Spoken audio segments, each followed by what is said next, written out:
పగలు తేడా లేకుండా వెళ్తున్నారు వ్యవసాయం భూమి చూడడానికి. కొంచెం ఇబ్బందికరంగా ఉంది. మిడిల్ రోడ్ ఒకటి ఏర్పాటు చేస్తే రైతులు ఇబ్బంది లేకుండా ఉంటారని. అదేవిధంగా మా గ్రామంలో డబుల్ బెడ్రూమ్లు ఇవ్వడం జరిగింది.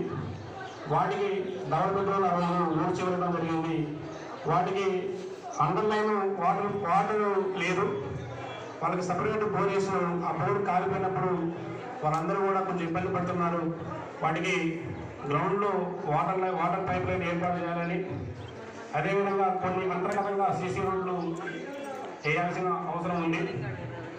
అవే కాకుండా R&B రోడ్ నుండి ఊరు బయటికి పోయిన తర్వాతకి ఆ మురుగునీరు మొత్తం కూడా ఊరు శివార్లలో ఆగి కొంచెం దుర్వాసన వస్తూ ఉంది. ఈ సైడ్ లైన్ని కొంచెం ముందుకు పొడిగిస్తే ఇబ్బందులు ఉండదనేది మా యొక్క ఆలోచన.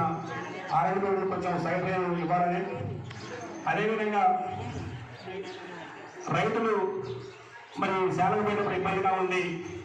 వాటికి మెటల్ రోడ్ ఏర్పాటు చేయాలని, R&B రోడ్ నుండి దారేడు చెరువు వరకు అంటే చెరుకూరు రామారావు చెరువు వరకు మెటల్ రోడ్ ఒకటి ఏర్పాటు చేయాలని, అదేవిధంగా తోట కృష్ణయ్య వ్యవసాయ భూమి నుండి కొట్టప్రసాద్ గారి వ్యవసాయ భూమి వరకు మెటల్ రోడ్ ఒకటి ఏర్పాటు చేయాలని, ఎస్సీ కాలనీ నుండి శివాయిగూడెం శివాయిగూడెం నుండి R&B రోడ్డు వరకు బీటీ రోడ్డు ఒకటి ఏర్పాటు చేయాలని, అదేవిధంగా చెరుకూరు కృష్ణారావు గారి వ్యవసాయ భూమి నుండి రాయల మోహన్ రావు గారి వ్యవసాయ భూమి వరకు మెటల్ రోడ్ ఒకటి ఏర్పాటు చేయాలని,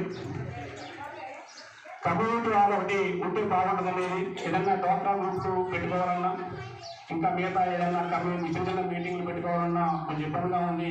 ఎవరింట్లో కూర్చోవాలి